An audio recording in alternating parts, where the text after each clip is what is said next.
जी अस्सलाम वालेकुम। हाँ जी, टेक्सटाइल नॉलेज में आज का हमारा टॉपिक है माइक्रो मॉडल वर्सेस कॉटन। यहाँ पे हम कॉटन और माइक्रो मॉडल दोनों की प्रॉपर्टीज़ को देखेंगे, उनके एडवांटेज और डिसएडवांटेज को कंपेयर करेंगे, इंट्रोडक्शन देखेंगे, इनका स्ट्रक्चर देखेंगे और इसके अलावा हम इनके जो यूजेज हैं उसको हम देखेंगे। ठीक है जी। तो हम कॉटन से शुरू करते हैं जी। कॉटन जो हमारे पास है वो तो नेचुरल एक फ़ाइबर है, आम हमारे यूज़ में है। और कॉटन का जब हम केमिकल स्ट्रक्चर देखते हैं तो वो हमारे पास क्या है, सेलुलोज, मतलब सेलुलोज बेस है। इसी तरह जो माइक्रो मॉडल है उसको भी हम सेलुलोज बेस स्ट्रक्चर ही कहते हैं। तो ये भी हमारे पास प्लांट बेस्ड फाइबर्स ही हैं। ठीक है जी। लेकिन यहाँ पे हम माइक्रो मॉडल जो है इसको है तो ये सेलुलोज बेस्ड स्ट्रक्चर यानी कि प्लांट से ही आ रहा है, लेकिन हम इसको कहते हैं कि ये है सेमी सिंथेटिक। ठीक है जी। मॉडल को हम मतलब कॉटन को जिस तरह हम कह देते हैं कि ये एक नेचुरल फाइबर है, इस तरह जो हमारे पास माइक्रो मॉडल है या मॉडल है, सिंपल रेयॉन मॉडल है, इसको हम कह देते हैं ये है सेमी सिंथेटिक। उसकी रीज़न ये होती है कि आता तो ये भी प्लांट से है, मतलब ये हमारे पास जो दरख्त होते हैं, बीच बीच ट्रीज होते हैं, तो ये उनकी जो ऊपर उनका छिलका होता है या उनका जो वुडी मटेरियल होता है, वहाँ से सेलुलोज हम हासिल करते हैं। ठीक है जी। पल्प बनाते हैं, फिर उसको फाइबर की शेप देते हैं और उससे मॉडल तैयार होता है।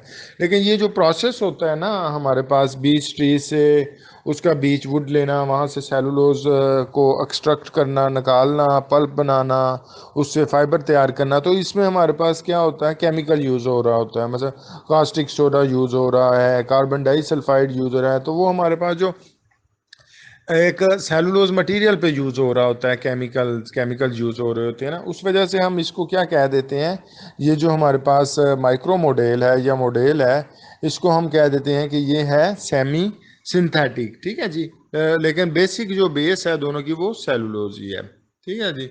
तो ये हमारे पास अगर हम इसको माइक्रो मॉडल के फाइबर को इसको वैसे देखते हैं हम, तो ये हमारे पास बड़ा सॉफ्ट इसकी फीलिंग होती है, सेमी सिंथेटिक है, वुडी हार्ड ट्री से होती है। लेकिन इसकी जो फीलिंग है हमारे पास फाइबर्स की या फैब्रिक की, तो सिल्की टाइप होती है और बड़ा लाइट फील करवा रहे होते हैं। ये अमूमन इतना लाइट होता है, कई दफ़ा ये जो सिल्क फैब्रिक है उस जैसी जो है ना, वो ये फीलिंग देता है हमें। ठीक है जी। तो इतना ज़्यादा वो थिनर थिनर होता है, थिक नहीं होता फैब्रिक इसका। ठीक है। और इसमें से हवा इजीली गुजर सकती है। और जो मॉइस्चर की वजह से ये इतना ज़्यादा व्रिंकल नहीं होता, या वो बाल नहीं पड़ते इस फैब्रिक पे ना, जो व्रिंकल होते हैं, रिंकल्स होते हैं, वो नहीं आते इस पे। ठीक है जी। इसकी निस्बत हम अगर कॉटन को देखते हैं, कॉटन तो हमारे पास थाउजेंड्स ईयर से हम इसको उगाते आ रहे हैं, अरसे दराज से हमारे पास ये उग रहा है कॉटन, और इसको तो हम एक वाइडली एक यूज़ में लेके आ रहे हैं। कॉटन हमारे लिए आम यूज़ में है, कंफर्टेबल है, इसकी फीलिंग भी हमारे लिए ठीक है, सॉफ्टनेस देती है, बेहतर है जो कॉटन हमारे पास। और आम यूज़ में हम कॉटन को इस्तेमाल कर रहे होते हैं, ये आम यूज़ में है, रोज़मर्रा ज़िंदगी में हमारे पास कॉटन के यूजेस हैं। तो हम इनको मॉडल को और कॉटन को ये कंपैरिजन को हम देखते हैं, इसकी सिमिलैरिटीज़ को देखते हैं, क्या क्या सिमिलैरिटीज़ हैं, डिफरेंसेस देखते हैं। फिर इनका इन्वायरमेंटल इम्पैक्ट देखते हैं, इन्वायरमेंट पे क्या इफेक्ट है, एप्लीकेशंस देखते हैं इनकी क्या हैं, और देखते हैं रिजल्ट क्या है। तो सबसे पहले हम शुरू करते हैं सिमिलैरिटीज़ क्या हैं हमारे पास। सिमिलैरिटीज़ यही हैं, दोनों हमारे पास जो हैं वो माइक्रो मॉडल और कॉटन दोनों ही हमारे पास क्या है, प्लांट जो हैं वो बायोडिग्रेडेबल फाइबर्स हैं, नेचुरल फाइबर्स हैं, बायोडिग्रेडेबल फाइबर्स हैं। वही बात है जो पहले एक की है कि हमारे पास मॉडल पे कुछ केमिकल प्रोसेसिंग होती है, उसकी वजह से उसको बस सेमी सिंथेटिक कह देते हैं।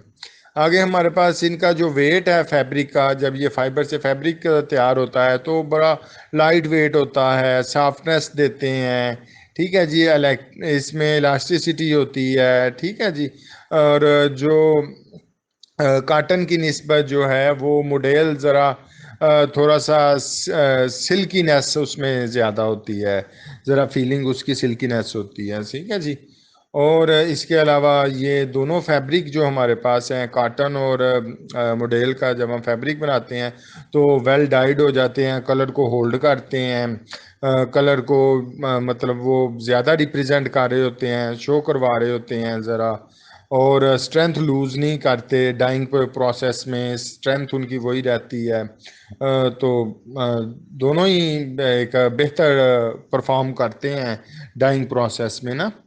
तो दूसरा, और इसके अलावा हमारे पास मॉडल और कॉटन जो है वो दोनों ही ब्रीथेबल होते हैं और मॉइस्चर को मैनेज कर लेते हैं, ठीक है जी। और टम्परेचर जो है वो उसको कंट्रोल करते हैं, कुछ हीट और मॉडल जो है वो अपने अंदर रखता है। लेकिन अगर कॉटन को देखें तो कॉटन में हीट ज़्यादा ठहरती है बनिस्बत मॉडल के, ठीक है जी। और इसके अलावा स्मेल वगैरह को जो है वो कंट्रोल कर लेते हैं ये, पसीने वगैरह को ऑब्जॉर्ब कर लेते हैं, ठीक है जी। तो ये तो सिमिलैरिटीज़ हैं जो दोनों में कॉमन थी, ठीक है जी। डिफरेंसेस इसमें देख लें कि मॉडल जो है वो अमूमन कॉटन से सॉफ्ट होता है, ट्वाइस सॉफ्टर होता है, ठीक है जी। और मॉडल जो है वो उस श्रिंक नहीं होता, रिंकलनेस होता है बनिस्बत कॉटन के। और इसके अलावा मॉडल की जो एक कह लें कि थिकनेस है वो नहीं होती इतनी ज़्यादा, बल्कि मॉडल जो है वो थिन होता है उसका फैब्रिक। कॉटन में थिकनेस वेरी करती है, मॉडल थिन होता है।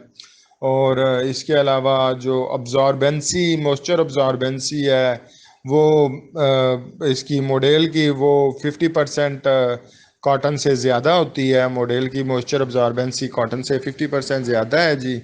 और मॉडल एक अंडर गारमेंट्स में यूज़ हो रहा है, लग्जरी चॉइस है, सुप्रीम कंफर्ट फील कराता है, सॉफ्टनेस उसमें ज़्यादा होती है, ये कॉटन की निस्बत ना जी, ये प्रॉपर्टीज़ हैं।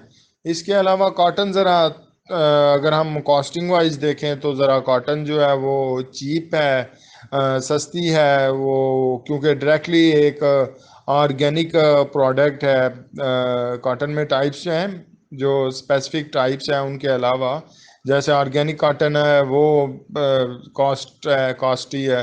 और इसी तरह हमारे पास पीमा है या गीज़ा कॉटन है, तो वो ज़रा महंगी होती है कॉटन। लेकिन हम रूटीन में जो कॉटन है वो बनिस्बत माइक्रो मॉडल के वो उसकी प्राइस लेस होती है, ठीक है जी। माइक्रो मॉडल का अगर फैब्रिक है तो वो ज़रा एक हाई कास्ट का होगा, ठीक है जी। उसका एक प्रोडक्शन कॉस्ट भी होती है, क्योंकि उस पर एक केमिकल अमल भी एक होता है, ठीक है जी।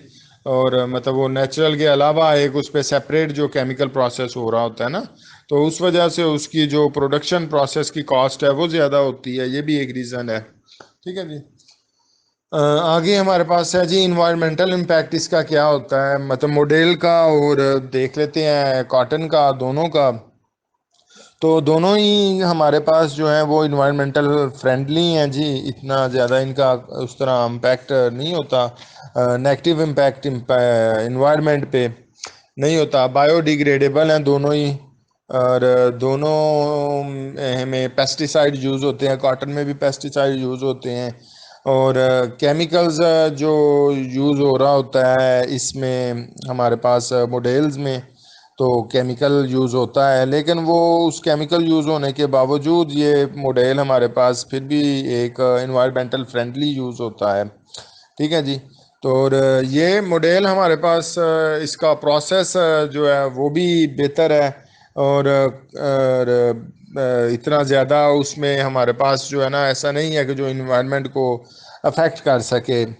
और हमारे पास जो दूसरा सस्टेनेबिलिटी के हवाले से अगर हम इनको देखें तो इनकी सस्टेनेबिलिटी की के लिहाज से काटन की ग्रोथ भी बेटर है, ऑर्गेनिक काटन हमारे पास इस्तेमाल में आ रही होती है, यूज़ हो रही होती है।